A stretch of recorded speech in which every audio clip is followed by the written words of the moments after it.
Cite at least 3 behavioral sciences theory explaining human behaviors in organization. The 3 behavioral sciences theory that I cited are the scientific management theory by Frederick Taylor, the human relations management theory by George Elton Mayo, and the MacGregor's theory X and theory Y.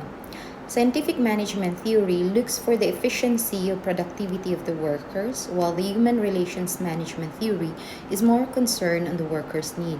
On the other hand, the MacGregor's theory X explains the importance of heightened supervision, external rewards, and penalties, while theory Y highlights the motivating role of job satisfaction and encourages workers to approach tasks without direct supervision.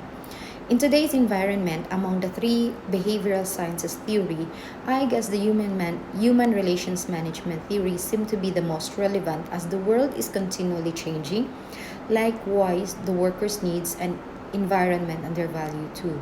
So, in order for the organization to maximize the capabilities of their employees or their workers, they should look after their needs. They should provide what they need so that they would feel that the company value them. They would feel the company looked after their needs, and they will feel that they are also part of the organization. Next is discuss the basic perceptual processes and common perceptual errors, and discuss how it affects OB. Okay, so the basic perceptual processes are reception. This is when a person receives the information through a stimuli. Next is selection, which has 2 factors, the external and the internal factors. Next is the organization. This is the process by which we sort the stimuli into meaningful pattern. It involves grouping, proximity, and closure. And the last one is interpretation, which is the formation of an idea about the information that is sensed, selected, and organized.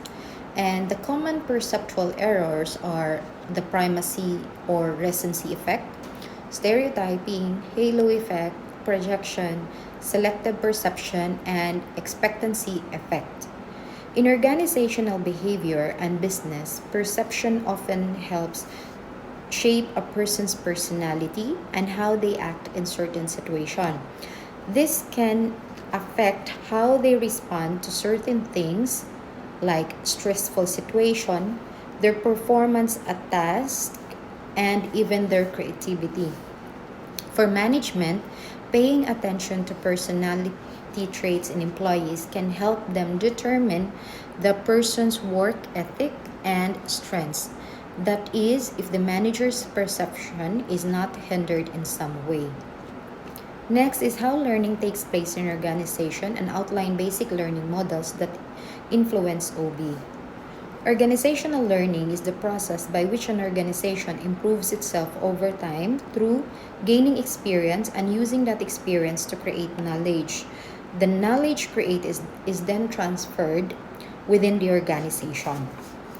The basic learning models are the classical conditioning, which emphasize observable behavior and environmental determinants behavior. Next is the Thorndike's law effect, which focus on how environmental consequences can either strengthen or weaken behaviors. Next is the operant conditioning, which showed how operant behavior can be influenced by environmental cues and consequences. And the last is the social learning theory, which stresses self-control and vicarious learning in reciprocal relationship between person, behavior, and environment. The last is discuss the influence of motivation to perceptual processes and learning in organization. Well, motivation is the underlying drive of individuals to accomplish tasks and goals. In an organization, if an individual is motivated, he or she sees things differently. If a person is perceived by a motivated attitude, it will guide them to act, respond, and learn the way they wanted with a motivated attitude.